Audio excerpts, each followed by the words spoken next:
नरेंद्र मोदी ने आज दुनिया को अपने बॉस से भी मिलवाया। आज से नरेंद्र मोदी के बॉस 45 साल के बीजेपी के नए अध्यक्ष नितिन नवीन हो गए। जिन नरेंद्र मोदी को दुनिया बॉस मानती है, ग्लोबल मंच पर जिनका डंका बजता है, उन नरेंद्र मोदी ने आज बता दिया कि उनका भी एक बॉस है बॉस, जिनको वो अपने कामकाज का हिसाब देंगे।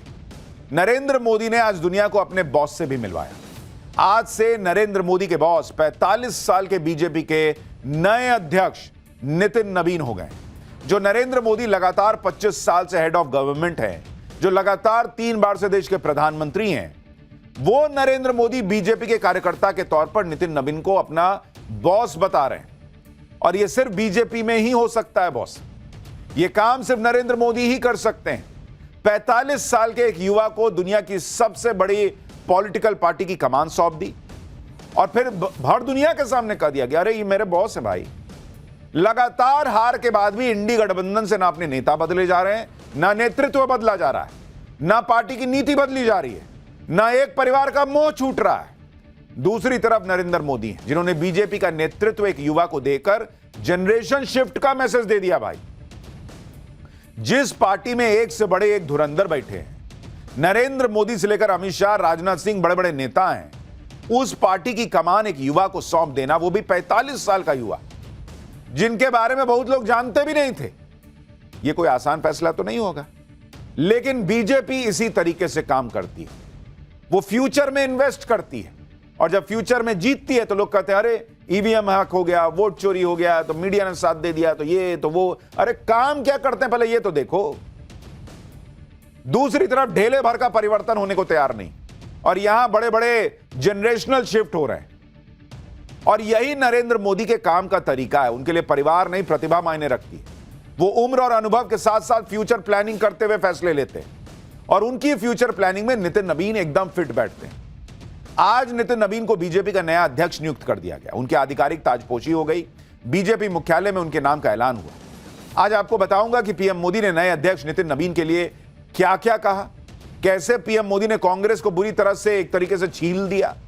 नितिन नवीन ने पद संभालते ही ऐसा क्या कह दिया भाई कि इंडी गठबंधन में हड़कंप मच गया। यह सब आपको बताऊं। मोदी का मेगा प्लान है क्या, यह समझाऊं। उससे पहले आज जो तस्वीरें आई हैं, जिसकी दुनिया नहीं, देश नहीं, दुनिया भर में चर्चा है, उसकी एक झलक देखिए। नए राष्ट्रीय अध्यक्ष के रूप में श्री नितिन नवीन जी को नाम की घोषणा करता हूं। मैं एक कार्यकर्ता हूं, वे मेरे बॉस हैं।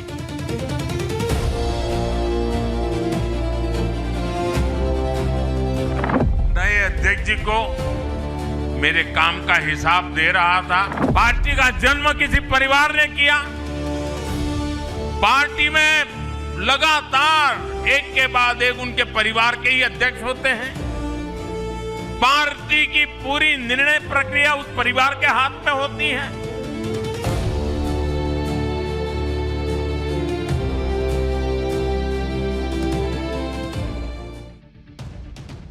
देश की पॉलिटिक्स के लिए इन तस्वीरों के बड़े मायने हैं, और आज आपको वो विस्तार से पाठशाला में समझाऊंगा। क्योंकि बीजेपी वो पार्टी हो गई है जो चुनाव हारने के मूड में नहीं थी, क्योंकि वो उस मोड में रहती है जहां वो लगातार पब्लिक से कनेक्ट करे, काम करे, मेहनत करे, फ्यूचर की प्लानिंग करे। और उसी का एक बड़ा नतीजा ये भी है, नितिन नवीन बीजेपी के नए अध्यक्ष, बिहार से बीजेपी के पहले अध्यक्ष हैं। पूर्वी भारत के एक युवा को कमान देकर पीएम मोदी ने बड़ा संदेश दिया। हालांकि कुछ लोगों के मन में यह सवाल जरूर होगा कि बीजेपी में तो कई अनुभवी नेता हैं, ऐसे में वो युवा नेता के अंडर में कैसे काम करेंगे भाई? वो कैसे अपने से युवा अध्यक्ष से ऑर्डर लेंगे बॉस? लेकिन आज पीएम मोदी ने सारे डाउट दूर कर दिए। पीएम मोदी ने बीजेपी के सारे नेताओं को सीधा मैसेज दे दिया कि अगर मैं प्रधानमंत्री होकर भी बॉस मान रहा हूं तो तुमको मानना पड़ेगा। बीजेपी के कार्यकर्ता के तौर पर नितिन नवीन अगर पीएम के बॉस हैं, वो कह रहे हैं नरेंद्र मोदी की मैं कार्यकर्ता ना हूं जी पार्टी का, तो ये मेरे बॉस ना हुए। तो जब उनके बॉस है तो फिर बाकियों के क्या? बाकी के भी बॉस। नरेंद्र मोदी ने कहा कि वो अपने नए अध्यक्ष को अपने काम का हिसाब दे रहे हैं। सुनिए पीएम मोदी का वो बयान जो आज सबसे ज्यादा चर्चा में। भाजपा एक ऐसी पार्टी है जहां लोगों को लगता होगा कि नरेंद्र मोदी देश के प्रधानमंत्री है, तीसरी बार प्रधानमंत्री बने, 50 साल की छोटी आयु में मुख्यमंत्री बन गए, 25 साल से लगातार हेड ऑफ द गवर्नमेंट रहे हैं। ये सब अपनी जगह पे हैं, लेकिन इन सबसे भी बड़ी चीज मेरे जीवन में है, मैं भारतीय जनता पार्टी का कार्यकर्ता हूं। ये सबसे बड़ा गर्व है। और जब बात पार्टी के विषयों को आती है, तब माननीय नितिन नवीन जी, मैं एक कार्यकर्ता हूं, वे मेरे बॉस हैं। मैं भी एक कार्यकर्ता के तौर पर मैं पहले नए अध्यक्ष जी को मेरे काम का हिसाब दे रहा था। मैंने हिसाब दिया, अब वो मेरा सीआर लिखेंगे, लेकिन अब मेरे आगे के काम के लिए मैं उनके मार्गदर्शन की प्रतीक्षा कर रहा हूं। मैं उनको सुनने के लिए बहुत ही उत्सुक हूं। आप नरेंद्र मोदी की प्लानिंग देखिए बॉस। चूंकि नरेंद्र मोदी ने अपने जीवन में यह देखा है कि कैसे वो गुजरात से बाहर थे और एक मौका मिला तो उन्होंने साबित करके दिखाया और पीएम की कुर्सी तक पहुंचे, तो मौका मिलने की बात होती है, लेकिन उसमें पीछे से बैकअप होना बड़ा जरूरी होता है। नरेंद्र मोदी को क्लियर है, इतनी बड़ी पार्टी है, इतने सीनियर लोग हैं, हर आदमी सोचता होगा कि अगला अध्यक्ष मैं ही बनूंगा क्या। उसमें अगर 45 साल के अगर किसी व्यक्ति को अध्यक्ष बनाया है तो उसको 10 दिक्कतें आ सकती हैं। कोई सोचेगा अरे इस छोटा है मेरे से उम्र में, मैं क्यों सुनूं, अनुभव में कम है, मैं क्यों सुनूं, बहुत सारी बातें होंगी। नरेंद्र मोदी ने 2 लाइनें बड़ी इंपॉर्टेंट कही, मेरे बॉस हैं, क्लियर हो गया कि सबको बॉस मानना है, और मैं अपना रिपोर्ट कार्ड उनको दे चुका हूं और वो मुझे जो निर्देश देंगे उसकी प्रतीक्षा कर रहा हूं। मतलब मैं भी उनसे आदेश लूंगा। ये मोदी ने एक लाइन में क्लियर कर दिया, यानी फुल सपोर्ट। अब पार्टी में कौन बोल सकता है बॉस? जब प्रधानमंत्री कह रहे हैं कि वो मेरे बॉस हैं, मैं उनसे ऑर्डर लूंगा, तो फिर क्या एज है, कितना अनुभव है, सब खत्म। फिर पार्टी के अध्यक्ष हैं तो हैं, और जी कह के भी बोल रहे हैं। आज बीजेपी मुख्यालय में बीजेपी शासित राज्यों के सीएम, डिप्टी सीएम, सांसद, भाई सब बड़े बड़े दिग्गज आए हुए थे। उनके सामने पीएम मोदी ने बता दिया कि नितिन नवीन मेरे बॉस है। सबको एक साथ मैसेज चला गया, और नितिन नवीन को भी मैसेज चला गया कि भाई फुल सपोर्ट है, काम कीजिए, आप पार्टी को आगे ले जाइए। ऐसा नहीं है कि पीएम मोदी ने सिर्फ भाषण में बोलने के लिए कह दिया, बल्कि जब नितिन नवीन बीजेपी दफ्तर में अपनी कुर्सी संभालने गए तो भाई पीएम मोदी ने उनके लिए कुर्सी खींच के उनको बोला कि आइए बैठिए। नितिन नवीन कुर्सी पर बैठे, कुछ पेपर साइन किए। इस दौरान पीएम मोदी समेत बीजेपी के सभी दिग्गज नेता पीछे खड़े रहे।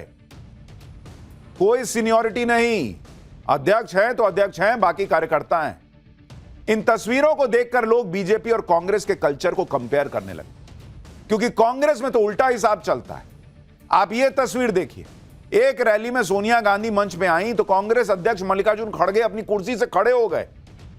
उसके बाद सोनिया गांधी बैठ गई, राहुल गांधी बैठ गए, लेकिन कांग्रेस अध्यक्ष मंच पर खड़े होकर ताली ही बजाते रह गए और मल्लिकार्जुन खड़गे दोनों की तरफ देखते भी रहे। तो बीजेपी के इस तस्वीर को लोग कंपेयर कर रहे हैं कांग्रेस से, कि वहां नरेंद्र मोदी नए अध्यक्ष के लिए, 45 साल के नए अध्यक्ष के लिए कुर्सी खींच रहे हैं। यहां कितना 80 साल के हैं शायद, मेरे ख्याल से, वो कुर्सी से खड़े हो गए कि सोनिया जी और राहुल जी आए।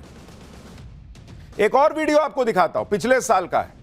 उपराष्ट्रपति चुनाव की वोटिंग के दौरान राहुल गांधी किसी और दिशा में जाने लगे। कांग्रेस अध्यक्ष और बाकी नेता उन्हें आवाज लगाते रहे, राहुल जी, लेकिन राहुल जी तो अपनी धुन में थे। ऐसा लग रहा था जैसे राहुल गांधी किसी बात का लोड ही नहीं ले रहे, वो चलते चले गए। कांग्रेस और बीजेपी का कल्चर अब लोगों की चर्चा का विषय बना हुआ है। आप देखिए कि नरेंद्र मोदी के कैसे बीजेपी के अंदर जनरेशनल चेंज वो लेकर आ गए, नए नए नेताओं को सामने ले आए। बीजेपी अध्यक्ष के तौर पर 45 साल के नितिन नवीन को लेकर चले आए, क्योंकि नरेंद्र मोदी को का विजन है कि भाई हमको सत्ता में रहना है, हमको 2047 के लिए काम करना है, तो अध्यक्ष भी तो नया बनाते भाई। देश के बड़े बड़े राजनीतिक दलों में कहीं 45 साल का अध्यक्ष ही नहीं है। और आप सबकी उम्र कंपेयर कर लीजिए भाई, कांग्रेस के अध्यक्ष मल्लिकार्जुन खड़गे, मैंने बोला ना 80 के ऊपर, 83 साल के हैं भाई साहब।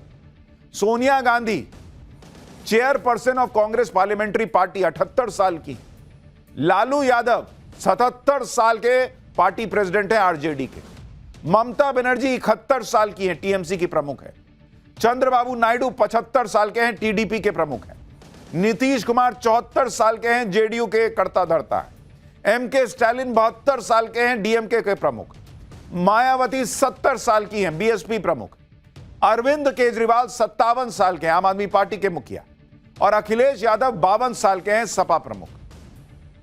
यानी बीजेपी के अंदर सबसे कम उम्र के प्रेसिडेंट को मौका दिया गया है। आप यह भी देखिए कि कैसे कांग्रेस की गाड़ी एक ही परिवार के इर्द गिर्द घूमती है। बीजेपी का कल्चर यह है कि वहां लगातार पार्टी प्रमुख बदलते रहते हैं। भाई नितिन नवीन के प्रेसिडेंट बनने से बीजेपी के हर कार्यकर्ता को मैसेज चला गया है कि कल को मेरा नंबर भी आ सकता है, तो वो उस उत्साह से ना काम करेगा। कांग्रेस में क्लियर है कि भाई 4-6 लोग ऊपर हैं, उनके अलावा किसका मौका आना है। सपा में क्लियर है कि नहीं आएगा मौका बॉस। अगर पिछले 28 सालों का हाल आप देखेंगे तो आप हैरान रह जाएंगे कि बीजेपी और कांग्रेस में कितना बड़ा अंतर है। बीजेपी के अध्यक्ष 1998 से 2000 कुशाभाऊ ठाकरे, 2000 से 2001 बंगारू लक्ष्मण, और उधर देखिएगा, उधर 98 से 2017 तक सोनिया ही गांधी थी। जनकृष्ण मूर्ति के जनकृष्ण मूर्ति 2001 से 2002, 2002 से 2004 वेंकैया नायडू, उधर देखते रहिएगा नाम, उधर नहीं पढ़ रहा हूं मैं, देखते जाइए, वही एक 2-3 नाम दिखेगा आपको। 2005 से 2009 राजनाथ सिंह, 2010 से 2013 तक नितिन गडकरी, 2013 से 14 राजनाथ सिंह, 14 से 20 अमित शाह, 20 से 26 तक जेपी नड्डा, 2026 में नितिन नवीन आ गए। उधर सोनिया गांधी, फिर राहुल गांधी, फिर सोनिया गांधी, और उसके बाद मल्लिकार्जुन खड़गे। बहुत दबाव बन गया भाई कि कोई तो बाहर से आए, तब जाकर मल्लिकार्जुन खड़गे बने 2022 में। तो भैया वहां कार्यकर्ता को भी लगता है कि क्या ही मेहनत करना है यार, वहां पहुंच थोड़ी पाएंगे। 1998 से अब तक 28 साल में बीजेपी में 11 अध्यक्ष बन गए। कांग्रेस के यहां एक ही परिवार के अध्यक्ष रहे, फिर उसके बाद खड़गे जी को अध्यक्ष बनाया, जो खुद बोलते हैं कि वो तो गांधी परिवार की कृपा से अध्यक्ष बने। इधर पीएम मोदी ने नितिन नवीन को अपना बॉस बता दिया। उधर कांग्रेस अध्यक्ष मल्लिकार्जुन खड़गे का वो बयान वायरल होने लगा, जिसमें वो अध्यक्ष पद पर रहते हुए गांधी परिवार को अपना बॉस बताते रहे। सुनिए एक बार दोनों। मैं एक कार्यकर्ता हूं, वे मेरे बॉस हैं। मेरे को बनाने वाले यहाँ बैठे हैं, श्रीमती सोनिया गांधी जी। मुझे जो अध्यक्ष पद मिला वो भी श्रीमती सोनिया गांधी जी और राहुल गांधी जी के कहने पे, यानी उनके सपोर्ट से ही मुझे मिला।